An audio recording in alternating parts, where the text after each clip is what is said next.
Era difícil imaginar algo más aterrador en los últimos meses del Tercer Reich que aquella mole de acero que apareció por primera vez en las calles devastadas de una ciudad alemana en retirada.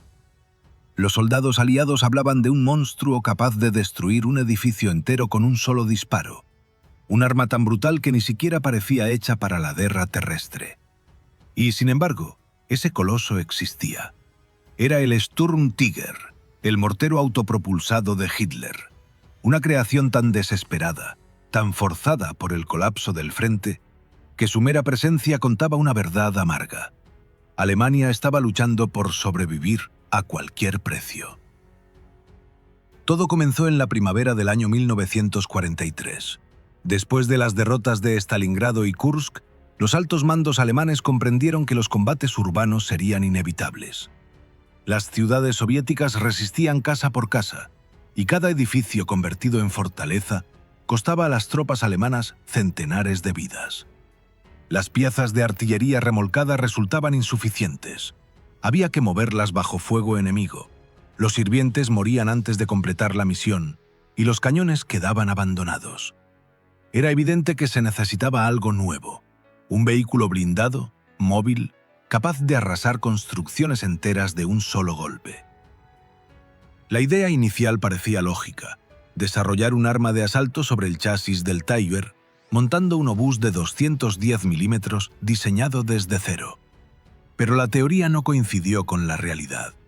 Los ingenieros se enfrentaron a un retroceso colosal: problemas de espacio, fallos en la recámara y un sinfín de ajustes que no terminaban nunca. Cada semana de retraso era un lujo que el frente no podía permitirse. Fue entonces cuando, el 11 de abril de aquel año, Albert Speer intervino. El ministro de Armamento del Reich tenía fama de encontrar soluciones inesperadas cuando todo parecía perdido. Y esta vez recordó un proyecto naval olvidado: el lanzador reactivo de 380 milímetros creado para la Kriegsmarine.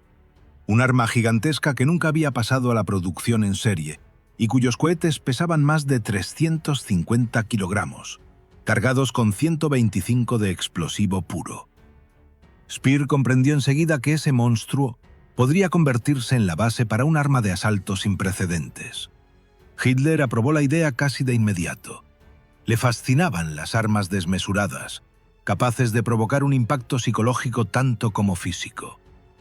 Y así nació el concepto del Sturmpanzer VI, pronto conocido simplemente como Sturmtiger. Menos de 4 meses después, en agosto de 1943, el primer diseño estaba listo. Pero otro obstáculo surgió rápidamente. Utilizar chasis nuevos de Tiger significaba reducir la producción del tanque más temido del ejército alemán. En un frente que exigía cada vehículo disponible, aquello era inaceptable. La solución fue oportunista: convertir en Sturmtiger los Tigers dañados que regresaban del frente para reparaciones mayores. Aquellos cuyas torres estaban destruidas, cuyos motores habían fallado o cuyos sistemas internos habían quedado inutilizados. Si había que reconstruirlos casi desde cero, ¿por qué no transformarlos en algo nuevo? En octubre se presentó el primer prototipo. Una enorme superestructura fija, hecha aún de acero no blindado, se erguía sobre el casco del Tiger. En su frontal se abría un agujero circular gigantesco, el futuro alojamiento del lanzador naval reconvertido. A simple vista parecía poderoso. En las pruebas, sin embargo, la realidad fue distinta. La precisión era pésima. Los cohetes volaban en trayectorias impredecibles. La recarga exigía un esfuerzo casi inhumano dentro de un espacio reducido y sofocante. La máquina vibraba, hacía ruido, se atascaba. Era un arma brutal, sí, pero también torpe y peligrosa para su propio equipo. A pesar de la lista interminable de fallos, el proyecto no podía detenerse. Demasiado tiempo invertido, demasiada presión del alto mando, demasiada necesidad de un arma capaz de barrer posiciones fortificadas en ciudades como Kharkov, Kiev o más tarde Varsovia. Los ingenieros se vieron obligados a rediseñar la superestructura en acero verdaderamente blindado, ajustar el sistema de montaje del lanzador y reforzar internamente el casco para soportar el retroceso. El resultado final seguía siendo imperfecto, pero también aterrador. Un vehículo que disparaba cohetes del tamaño de un poste telefónico, capaces de destruir un edificio de 3 plantas de un solo impacto. El ejército alemán recibió las primeras unidades operativas del Sturmtiger en pleno colapso estratégico.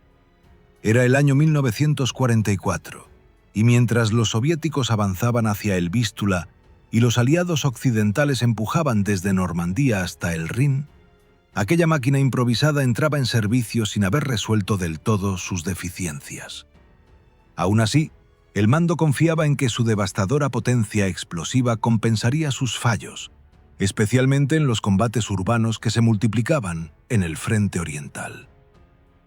El interior del vehículo era un infierno mecánico. 5 hombres trabajaban hombro con hombro en un espacio estrecho y cargado de vapores.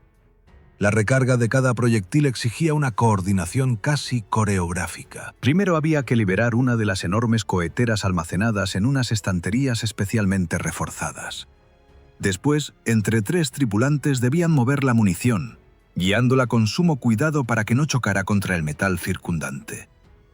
El proyectil pesaba más de 350 kilogramos, y cualquier error podía ser fatal.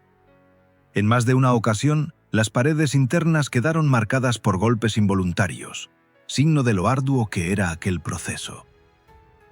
La mera puesta en posición del Sturmtiger era otro desafío. Su lanzador tenía un margen de movimiento horizontal muy limitado, algo más de unos pocos grados hacia cada lado.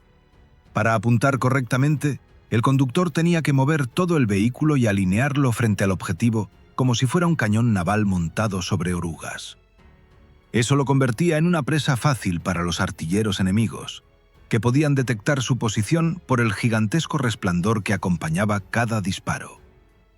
Era tal la magnitud de la onda expansiva que incluso con las orugas bloqueadas, el vehículo retrocedía decenas de centímetros. Pero cuando lograba hacer impacto, el efecto era demoledor. En uno de sus primeros usos de prueba, el Sturmtiger demolió por completo una posición fortificada en cuestión de segundos.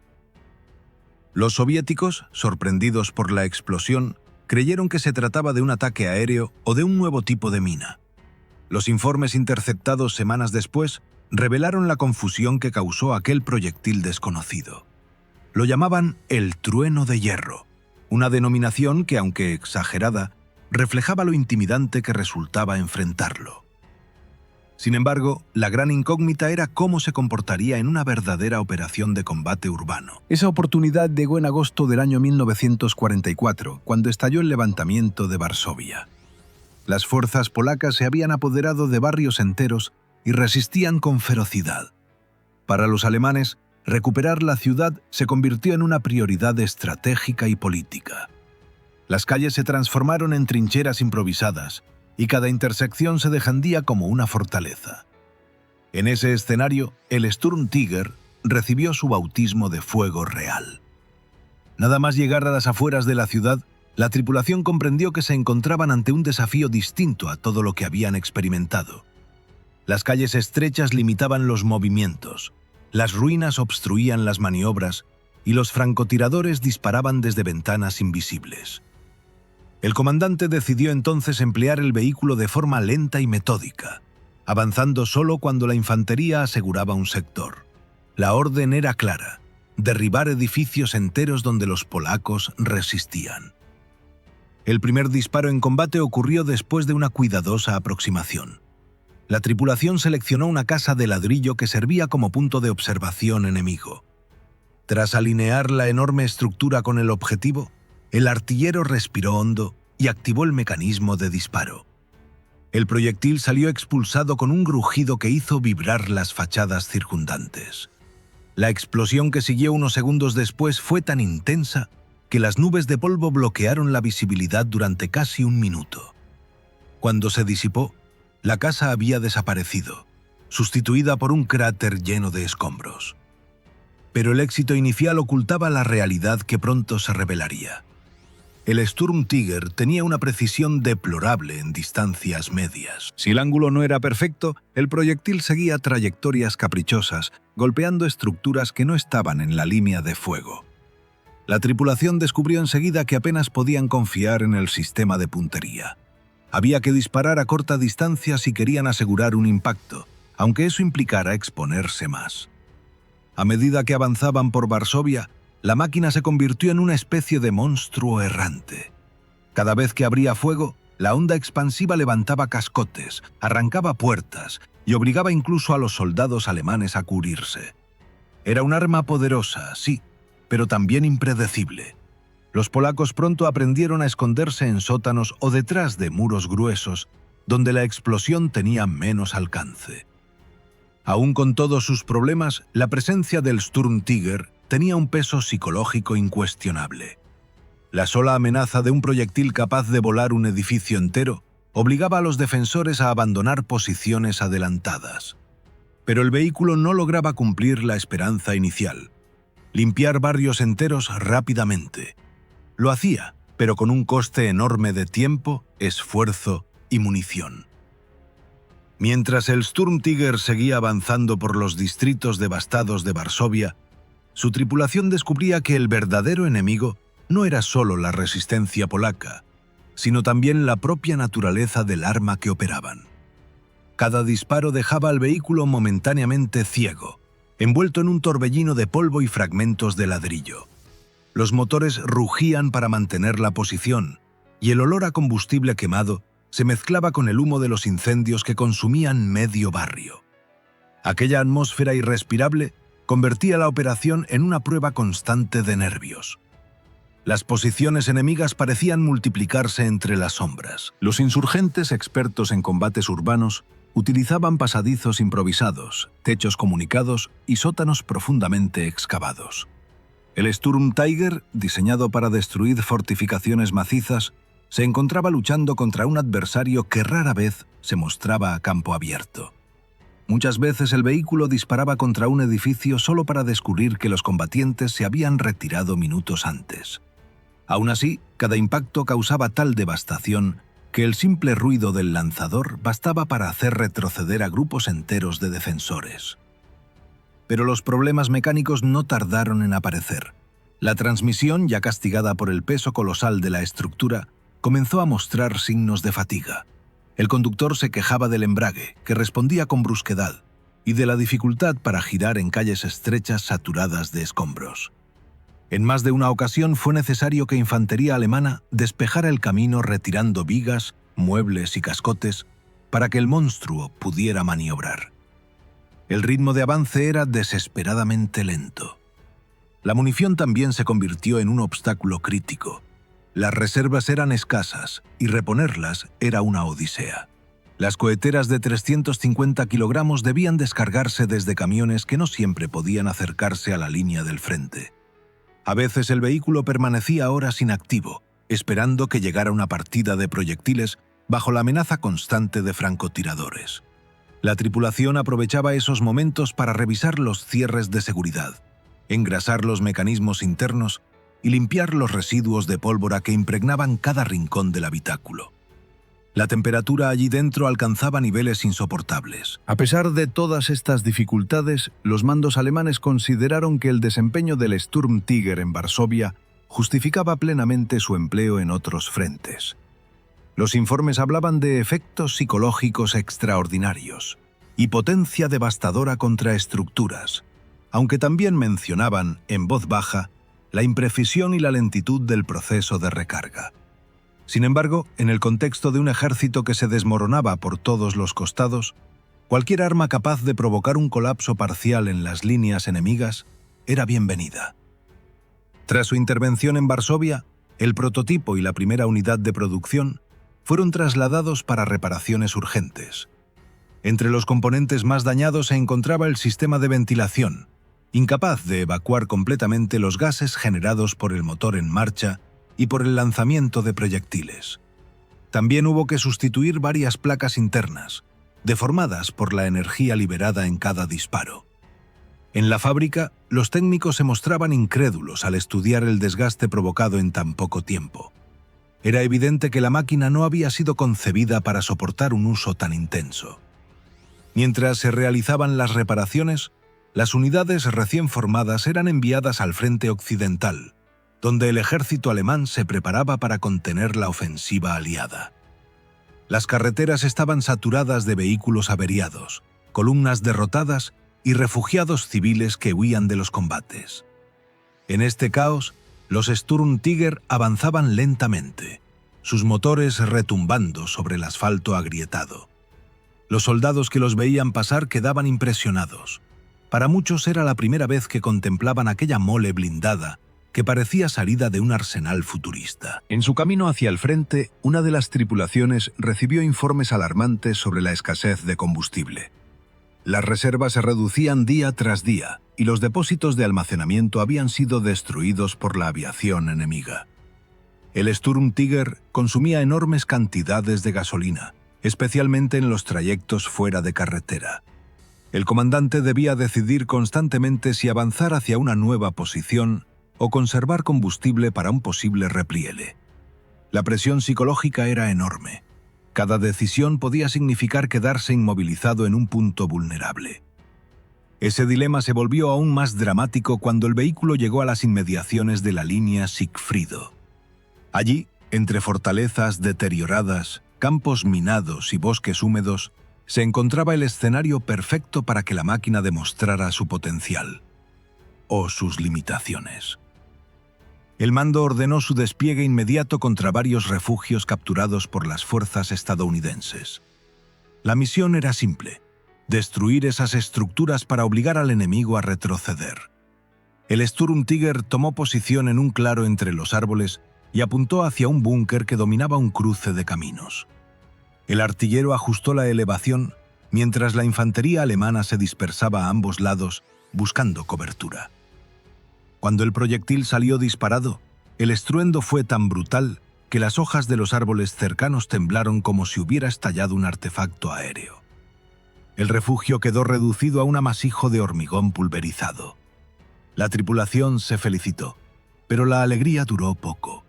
La respuesta enemiga fue inmediata. La artillería estadounidense, que había detectado el fogonazo, abrió fuego sobre el claro.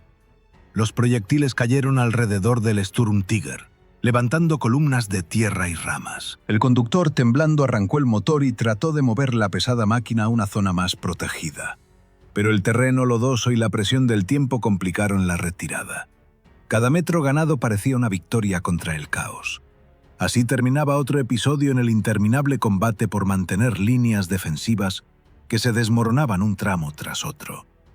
El Sturmtiger cumplía su función, pero a un coste elevado: enorme desgaste mecánico, consumo descomunal de recursos y una dependencia absoluta del azar para que sus disparos fueran efectivos. Cuando el Sturmtiger logró abandonar el claro bajo el fuego de la artillería estadounidense, su tripulación comprendió que la campaña entraba en una fase en la que cada kilómetro sería una lucha a contrarreloj. Las carreteras que conducían hacia el interior de Alemania estaban abarrotadas de restos de columnas destruidas, vehículos quemados y unidades desorganizadas que retrocedían en pequeños grupos. El rugido del motor hacía temblar la carrocería, y el olor a aceite quemado se mezclaba con el aire húmedo del bosque. Aquella atmósfera anticipaba que la suerte de la máquina sería tan precaria como la del ejército que intentaba sostener lo insostenible. El comandante recibió la orden de dirigirse hacia un sector cercano al Ruhr, donde los aliados avanzaban con determinación, presionando cada punto débil de la defensa alemana. Las tropas en retirada miraban con asombro al Sturmtiger, que avanzaba lentamente entre filas de soldados exhaustos. Para muchos, aquel vehículo era una reliquia de un tiempo en que aún existía la esperanza de una guerra ofensiva. Sin embargo, el monstruo sobre orugas no era un símbolo de victoria, sino un recordatorio del grado de desesperación en el que había caído la maquinaria militar del Reich. Conforme se acercaban a la línea principal de resistencia, surgió un nuevo obstáculo: la casi total ausencia de combustible. Los suministros que quedaban eran racionados de manera extrema. A la tripulación le informaron de que debía limitar cualquier movimiento innecesario, aunque esto significara permanecer horas expuestos en posiciones vulnerables. Cada encendido del motor debía justificarse. Ese nivel de restricción convertía cualquier desplazamiento del vehículo en un acto calculado que requería autorización expresa del mando. En una ocasión, durante una noche silenciosa en las afueras de un pequeño pueblo del oeste alemán, el Sturmtiger fue llamado a destruir un conjunto de edificaciones que los aliados habían convertido en un punto defensivo. El cielo estaba cubierto de nubes bajas y una espesa bruma recorría las calles. La tripulación, agotada pero disciplinada, preparó el arma para el disparo. En esa oscuridad opresiva, el vehículo avanzó algunos metros hasta posicionarse detrás de un edificio derrumbado. La orden del mando era clara: neutralizar aquel nido defensivo para retrasar el avance enemigo al amanecer. El proyectil salió disparado hacia uno de los edificios estratégicos con un estruendo que retumbó en toda la zona. La explosión iluminó la niebla con un destello anaranjado, y la onda expansiva retumbó como un trueno. Los restos del edificio se elevaron en el aire, cayendo en un aluvión de fragmentos que golpearon el suelo con violencia. La infantería alemana aprovechó la confusión momentánea para replegarse hacia una segunda línea defensiva. El Sturmtiger había cumplido su misión, pero el retroceso del arma provocó un impacto adicional en la transmisión, generando un chirrido metálico que no presagiaba nada bueno. Al amanecer, la tripulación descubrió que el daño era más serio de lo esperado. El vehículo tenía dificultades para cambiar de marcha y la dirección respondía con brusquedad. Los mecánicos del batallón hicieron todo lo posible por reforzar las piezas dañadas utilizando restos de vehículos abandonados. La improvisación era la norma. Tornillos rescatados de tanques Panzer, cables procedentes de camiones de suministro y segmentos de blindaje cortados de vehículos inutilizados. La prioridad era mantener el monstruo en movimiento, aunque fuera de manera precaria. En semanas siguientes, el Sturmtiger fue reubicado en pequeñas localidades fortificadas donde el ejército alemán intentaba ganar tiempo. Cada misión era un equilibrio entre oportunismo y supervivencia. Disparar un proyectil devastador desde una posición encubierta, provocar desorden en las líneas enemigas y retirarse antes de que la artillería o la aviación detectaran su ubicación. Sin embargo, el vehículo cada vez tenía menos margen. Las municiones escaseaban, y la mayoría de las unidades destinadas al transporte ya no podían atravesar las carreteras saturadas de tropas en retirada y vehículos abandonados. La aviación aliada se convirtió en un enemigo aún más mortífero. Durante los trayectos a campo abierto, el Sturmtiger quedaba expuesto a los cazabombarderos que patrullaban constantemente en busca de objetivos de alto valor. La tripulación temía especialmente a los P-47 Thunderbolt, capaces de lanzarse en picado y descargar ráfagas de proyectiles perforantes. En varias ocasiones, el vehículo tuvo que ocultarse bajo coberturas improvisadas con ramas y redes camufladas que apenas servían para engañar a los pilotos, pero que al menos reducían la posibilidad de ser detectado de inmediato. Un día, mientras avanzaban por un camino rural bordeado de granjas abandonadas, el cielo comenzó a rugir con el sonido inconfundible de motores aéreos. El comandante ordenó apagar el motor y cubrir el vehículo con toda la vegetación disponible. La tripulación contuvo la respiración mientras los cazabombarderos sobrevolaban la zona. Cada segundo parecía eterno. Finalmente los aviones siguieron su rumbo, y el Sturmtiger pudo reanudar la marcha, aunque a costa de un combustible que ya escaseaba dramáticamente. La situación estratégica empeoraba día tras día. El ejército estadounidense había cruzado varios puntos del Rin y avanzaba con rapidez hacia el corazón industrial del Ruhr. La resistencia alemana se fragmentaba en grupos inconexos, incapaces de coordinarse entre sí. En ese ambiente de colapso generalizado, el Sturmtiger se convirtió en un arma utilizada casi exclusivamente para acciones de retardo. Una máquina concebida para romper fortificaciones urbanas se encontraba ahora luchando por ganar minutos, no kilómetros. La tripulación, curtida y resignada, sabía que la misión final estaba cada vez más cerca. No hablaban de victoria ni de resistencia heroica. Hablaban de mantener el vehículo operativo el tiempo suficiente para cubrir la retirada de unidades que ya no tenían ni tanques ni artillería para defenderse. Cada disparo era un recordatorio de que estaban prolongando lo inevitable. En los primeros días de abril, cuando el avance aliado se convirtió en una auténtica marea imparable, el Sturm Tiger se desplazaba con dificultad por caminos secundarios que serpenteaban entre campos inundados y pueblos reducidos a ruinas. La transmisión, dañada desde hacía semanas, respondía con tirones bruscos que obligaban al conductor a maniobrar con una delicadeza casi quirúrgica. El vehículo había perdido gran parte de su potencia original, y cada metro recorrido requería un esfuerzo que se notaba tanto en el motor como en los hombres que lo tripulaban. La tensión constante hacía que cualquier ruido imprevisto se interpretara como una posible avería terminal. La tripulación dormía pocas horas y nunca profundamente. Se turnaban para mantener la vigilancia, temiendo que una patrulla estadounidense emergiera de cualquier curva del camino. Cada pueblo que atravesaban estaba lleno de rostros desorientados, ancianos cargando pertenencias en carretillas, niños que observaban la máquina con mezcla de miedo y curiosidad, mujeres que se apartaban apresuradamente al paso de aquel coloso que ya no infundía respeto, sino la sensación de ser un vestigio ajeno a su tiempo.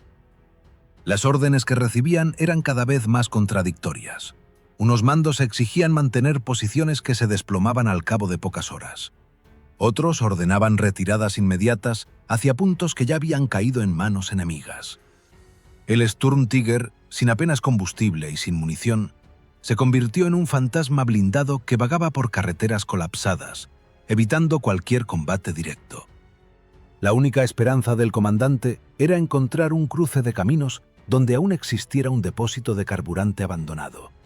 Pero cada parada revelaba lo mismo: bidones vacíos, vehículos quemados, silencio.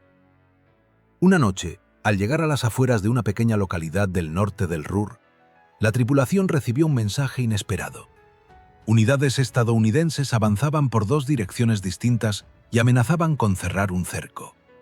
El Sturm Tiger debía cubrir la retirada de un batallón de infantería que aún intentaba reorganizarse entre las ruinas. Era una misión desesperada, pero los hombres no protestaron.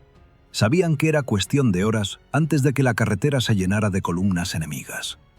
El vehículo tomó posición en un cruce estrecho entre casas destruidas, desde donde podría controlar el avance enemigo durante unos minutos preciosos. Aunque no había proyectiles para el mortero, la mera presencia del Sturm Tiger podía retrasar a los tanques estadounidenses que desconfiaban de cualquier silueta pesada al borde de un camino. El comandante ordenó apagar el motor y cubrir la parte superior con restos de tablones y polvo para confundir a los observadores aéreos. El silencio de madrugada se rompió cuando, a lo lejos, el rugido de motores estadounidenses empezó a crecer, primero como un murmullo y luego como un estruendo cada vez más cercano. El Sturm Tiger permaneció inmóvil, como si contuviera la respiración. La infantería alemana pasó corriendo a su lado, exhausta, cubierta de polvo, agradeciendo con gestos mudos a la tripulación que aún permanecía al pie del vehículo. Era un agradecimiento silencioso, casi ritual, dirigido a hombres que ya no luchaban por conquistar nada, sino por permitir que otros escaparan. Los primeros vehículos estadounidenses aparecieron al fondo de la calle. Jeeps, transportes blindados, luego los inconfundibles perfiles de varios Sherman avanzando con cautela. Al no detectar actividad en el cruce, se detuvieron unos segundos para reorganizar la formación. El comandante del Sturm Tiger sabía que era el último momento en el que su máquina podía cumplir alguna función. Le indicó al conductor que encendiera el motor. Un sonido ronco, tembloroso, surgió del interior, pero el vehículo logró ponerse en marcha con un estremecimiento metálico. Durante unos metros avanzaron lentamente hacia un edificio derrumbado, con la intención de crear un bloqueo físico en la vía. No era un ataque, ni una maniobra de combate clásica. Era una decisión pragmática: dejar que el Sturm Tiger se convirtiera en un obstáculo imposible de mover rápidamente. El conductor, con ambas manos firmes sobre los mandos, empujó la máquina contra los restos de la fachada. El impacto levantó una nube de polvo y los fragmentos se desplomaron alrededor del blindado. Los estadounidenses, al ver la enorme silueta emergiendo entre los escombros, dudaron. Ordenaron retroceder unos metros y prepararse para un posible disparo. Pero ese disparo nunca llegó. No había munición. No había capacidad técnica para maniobrar. El Sturmtiger exhaló un sonido profundo, casi lastimero, y el motor se detuvo definitivamente. La tripulación entendió que era el final. Con gestos coordinados, colocaron cargas de demolición en las zonas clave del vehículo. Los explosivos no eran muchos, pero bastarían para inutilizar la máquina. Uno de los hombres se detuvo unos segundos, apoyando la mano sobre el blindaje áspero, como si se despidiera de algo que había formado parte de ellos durante meses de agotamiento y miedo. Se retiraron a una distancia prudente entre los restos de un muro. El comandante contó mentalmente hasta 10 y activó la carga. La explosión fue seca, contundente, sin llamaradas altas, pero suficiente para abrir el lateral del casco y destrozar los mecanismos internos. El Sturmtiger quedó inclinado de lado, como un gigante caído, envuelto en polvo que tardó largos segundos en asentarse. Minutos después, los Sherman avanzaron de nuevo, rodeando los restos del vehículo con precaución. Lo iluminaron con los focos. Observaron la estructura deformada, el mortero inutilizado, los paneles arrancados. Aquella mole ya no representaba peligro alguno. Era apenas un esqueleto de acero que había dejado de luchar. La tripulación, oculta entre las sombras del edificio colapsado, inició una retirada silenciosa para reunirse con su unidad. Y así terminó la historia operativa del último Sturmtiger que quedaba en su sector. Sin gloria, sin ceremonia, reducido a acero roto bajo la presión implacable del avance aliado. Si esta historia del Sturmtiger te ha atrapado, no olvides apoyar el vídeo con un me gusta, dejar tu comentario y suscribirte al canal para no perderte los próximos relatos sobre las máquinas más sorprendentes de la Segunda Guerra Mundial.